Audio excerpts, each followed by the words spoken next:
be here this morning. So before I get into the bulk and the content of the speech, I'll just bring you up to date. I was checking our internal news feed at CNBC, and Dow futures were down about 30 points just a few minutes ago. It's been reported that there are 5 Chinese warships off the coast of Taiwan, so Dow futures are now down about 750 points. That's not true, just making sure you're awake and with me. And Thanks. Thanks a lot. I was about to sell. It'll wake you up a little bit in the morning, doesn't it? I'm running out of the room. Maybe in a year, yeah. And the window is open. So with respect to the economy 2025, I think what's interesting, obviously, with the change in administration, with questions about what the Fed's likely to do, which obviously is going to be announced a little later today. I've, in many ways, kind of shortened my forecasting window around 2025 because I think it's very difficult at this point to project all the way out through the next year or even the next 2 years and have a coherent thesis when we have so many variables and so many uncertainties in front of us just in the next several hours, and then 2, next several days, weeks, and months. I mean, the headlines have been flying fast and furious from the new administration, and we have a variety of different policy possibilities and probabilities that will take place over the course of that time. And so I think it is currently safe to say that the economy is still growing at a reasonably rapid clip. If you look at the Atlanta Federal Reserve's fourth quarter estimate for GDP growth, it was just upgraded to about 3.2%. Which means we're coming into 2025 on a pretty strong note. We got some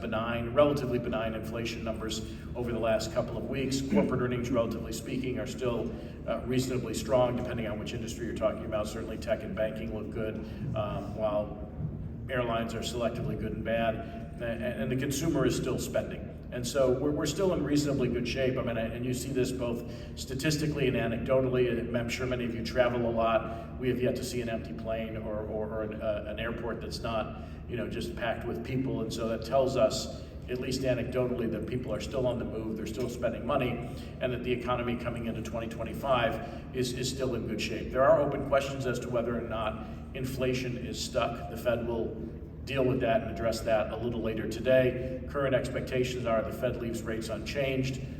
The president just recently demanded that they lower them immediately. That's going to set up some dynamic tension over the next couple of years between him and Jay Powell. But we'll get more clarification around the Fed's current stance when Jay Powell holds his news conference at 2:30, at which time most of us still expect him to say that while the door is open to future interest rate cuts, they're going to need to see more progress on the inflation front in the near term before they commence with another interest rate cut. So policy may be on hold for the next several meetings, if not maybe deeper into 2025. That's what the market's currently pricing in. That's what we think is going on. Now, we've seen some other indicators, it depends on which inflation measure you look at, that have softened up a bit. The PCE deflator that the Fed watches very closely is down around 2.2%, but you see other inflation measures that are as high as 2.9, well above the Fed's target, that will keep them from making any draconian moves.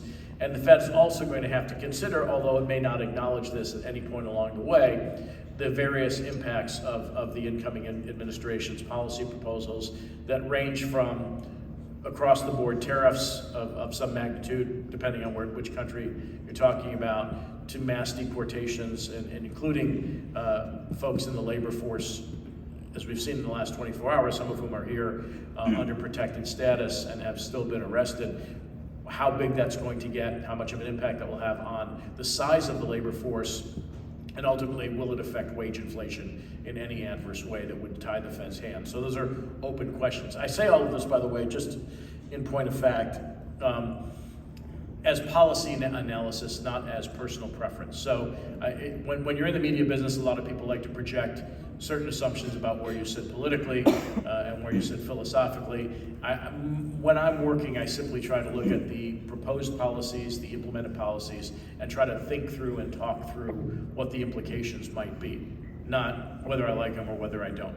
So in that context, when you look at, I think, the incoming Trump administration, you have to take each policy proposal singularly and then look at the cumulative effect that may occur if they were all implemented, not necessarily simultaneously, but in total. And when you do that, when you look at the possibility of 25% tariffs on Canada and Mexico, 10 to 60% tariffs on Chinese goods, and some of that may be affected by some of the developments we've seen on AI over the last 72 hours emanating from China.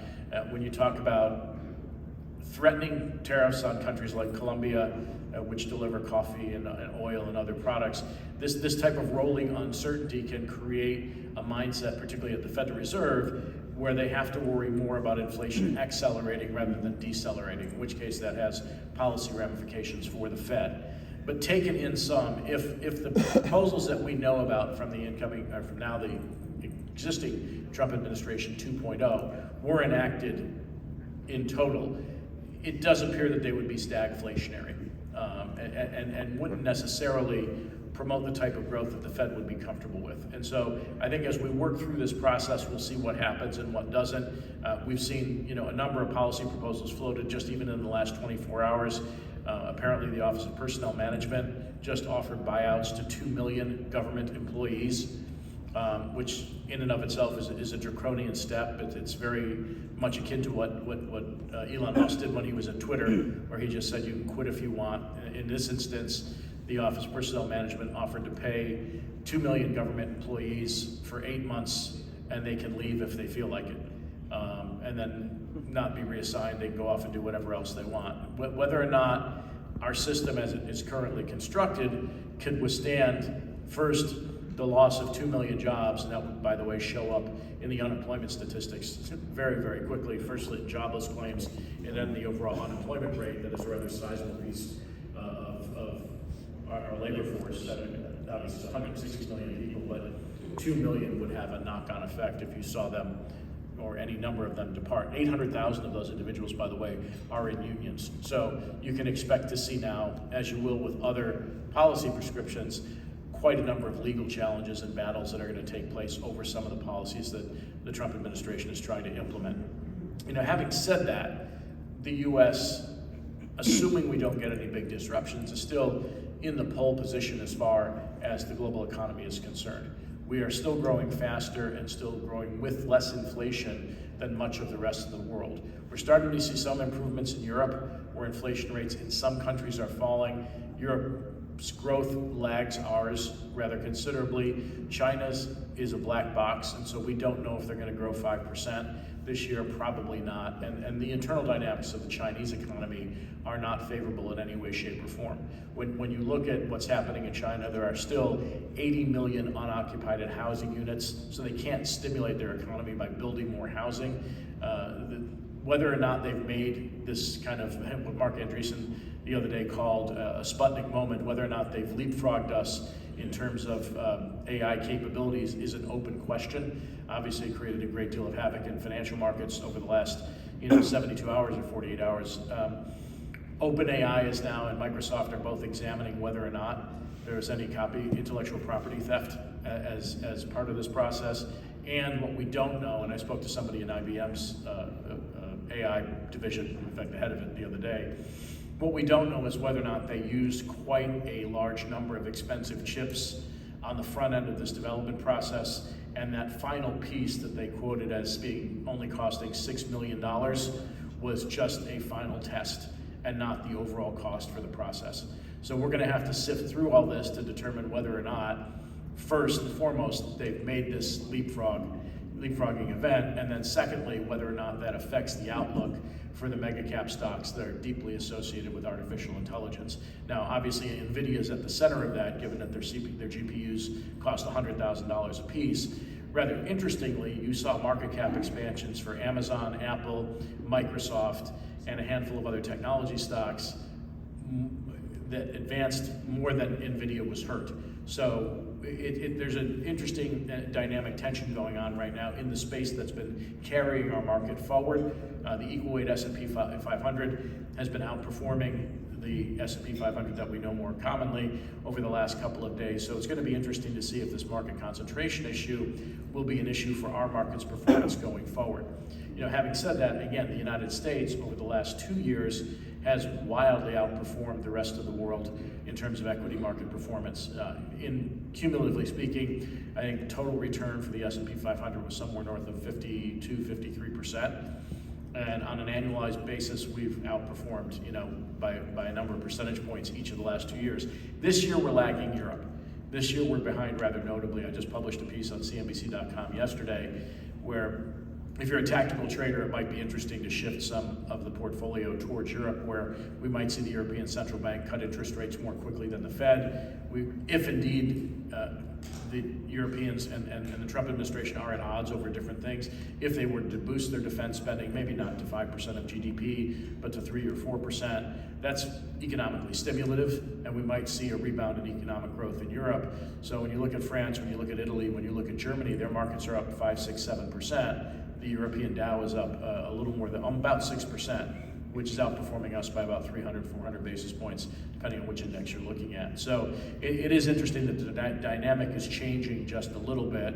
Non-China Asia is doing okay. China's down 3% on the year, despite all the excitement about AI. And so there's gonna be, I think, a lot of tactical activity taking place in financial markets this year, looking for opportunity sets within the markets themselves, as we try to kind of work through all the uncertainties that we have here, whether it's Fed policy, fiscal policy, whether it's the size of the government, or whether it's the size of the deficit. All of these things, I think, will have more of an impact on market psychology than they have in the last several years, which leads me to believe that I think there'll be more volatility in U.S. equity markets than we've seen over the last couple of years, probably more akin to the normal years that we've experienced over the course of our careers, where you see a 10 to 15% correction materialize somewhere early this year, and then you see hopefully some resolution to that has a positive outcome. The plus side of all this, however, is that when you look at the proposals with respect to deregulation and letting businesses kind of operate a little more freely, we're going to see some advances in M&A activity, IPO activity, and for the financial industry, it does appear that it may be the one that outperforms by the most going forward. You've seen already the bank stocks, on average are up 8% this year, outperforming our major averages, and you're hearing bankers talking about a backlog of deals, whether it's M&A, because no one believes that there'll be any blocking of merger and acquisition activity, and maybe there'll be some selective blocking depending on how President Trump feels about specific companies or industries, as was the case in his last term, where he dragged out, for instance, a couple of mergers that involve companies like CNN or what have you. But when you look in the pipeline, the bankers that I talk to, they're seeing animal spirits kick up a little bit. We're hearing that the IPO calendar might get a little bit richer this year, and that all things being equal, and again, DeepSeek not necessarily being a problem for funding AI ventures, particularly the infrastructure side, there's a lot of money that's going to be dedicated still towards venture capital, private credit, and also private equity. So from a financial market standpoint, from that perspective, it's not so much how the financial markets will behave this year, but I think about how the industry will evolve over the course of the next 12 to 24 months, where we're going to see a pickup in the type of activity that we've not seen for quite a number of years. So more M&A, more IPO, more VC, more private equity, more private credit. Those are the types of things that I think we can kind of bank on this year and expect to see volumes of activity kick up rather notably. And so I think that, from our perspective, our industry, whichever aspect of it you happen to participate in, looks pretty open field in 2025. And it's not quite a full green light, but it does seem, with Lena Khan departing the Federal Trade Commission and others who are more inclined to put the brakes on various types of business activities, that's not going to happen anymore. There are some other elements that are somewhat counterintuitive. Scott Bessent, who was just cleared to be Treasury Secretary of the United States, has this 3-3-3 philosophy. He would like to see 3% economic growth going forward. He'd like to reduce the budget deficit to 3% of GDP annually. You would have to cut $1 trillion a year, by the way, to do that at the moment, and then also pump 3 million more barrels of oil every day. That's an interesting piece. It's put that drill baby drill philosophy that the president and his team has is interesting in a couple of ways, because it cuts both ways as far as the energy industry is concerned. Oil prices, despite all the global geopolitical turbulence that we've seen, have been relatively well behaved given the supply of crude oil and other energy products that have been quite ample around the world. Even with sanctions, even with disruptions, the U.S. is still producing a record amount of crude oil at this juncture, 13.5 million barrels per day. That is more oil produced by any country in the history of the world on a daily basis, and the same is true for natural gas. The key question, as we gravitate towards a kind of a baby drill mentality, will oil companies try to add 3 million barrels per day in increased output? If they do that, will shareholders revolt because that'll potentially drive the cost of oil below the cost of production? In which case, then you'll see what happened in prior periods where they cut back on production in order to return money to shareholders and get the price back to a level that supports existing operations, allows them to provide dividends to their shareholders or engage in stock buybacks. I think this is a critical question for the price of oil, and that will also have some impact on inflation rates. If they were able to do it and maintain profitability at the same time, you would see a pretty precipitous collapse in the price of oil, natural gas, and other products, and that would, of course, dwarf anything else in consumer prices and bring inflation closer to the Fed's 2% target. So as I said earlier, you kind of have to take each one of these propositions individually and move forward, and then try again to add them up into the aggregate to determine what the economic impact would be over the course of this year. So I think that those things are the things that should be top of mind. With that, of course, comes all the geopolitical risks that we're facing. As much as I made the joke about Taiwan, the window does appear to be open if you listen to military intelligence people. This is 2025 to 2027 is the period in which most military folks in the U.S. are concerned that China could make a move on Taiwan. Now that would be extremely destructive, not just in terms of political, geopolitical, and human concerns, but also the economic consequences would be potentially devastating for the global economy if that move were made. Because even still, with Taiwan Semiconductor here in the United States now, 90% of all the advanced chips in the world are still produced by TSMC out of Taiwan. So you could imagine there would be sanctions, you could imagine there would be a complete shutdown in trade between the United States and China, and that would lead to a very much not only unanticipated but unwelcome outcome for global economic activity. But that still is out there in the future, and as a possibility. We don't know if it's a probability yet. One of the things, one of my early teachers, John Bollinger, who worked with me at the Financial News Network, who you may know from Bollinger Bands and other technical tools, used to go to bed every night and write down all the things that could blindside him on any given day. And it's a practice that I maintain. And so those are the types of things, these kind of external factors, some of which you can see, some of which you can't. Obviously, they're called black swans for a reason. But you try to write down as many as possible to maintain, a handle on the current situation. And so we see that those things exist. We're aware of them. What we weren't aware of, for instance, was DeepSeek.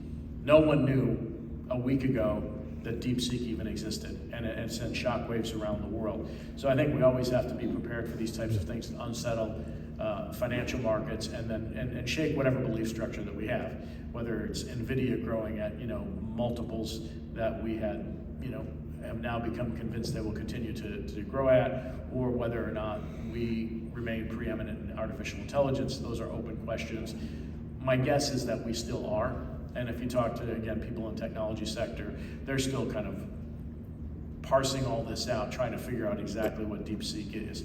What is interesting about artificial intelligence, and what's even more interesting, if indeed you can produce AI tools for much less money and use much less power, that is wildly deflationary and also adds to productivity.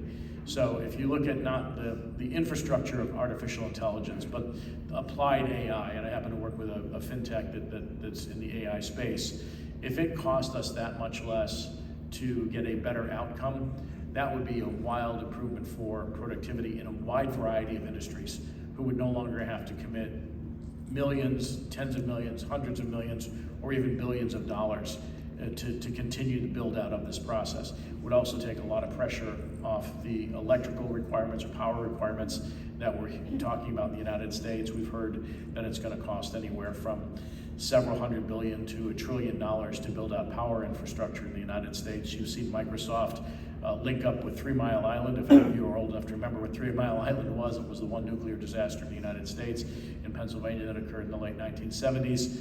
That plant was decommissioned and is now being recommissioned, and Microsoft wants to source power directly from it. And so we're seeing all these technology companies look for power generating capacity in order to move forward with all the artificial intelligence protocols that they'd like to adopt and use. It's fascinating to me. It is being rolled out very quickly. It is having, I think, already an impact on productivity in the United States. You see that in some of the statistics.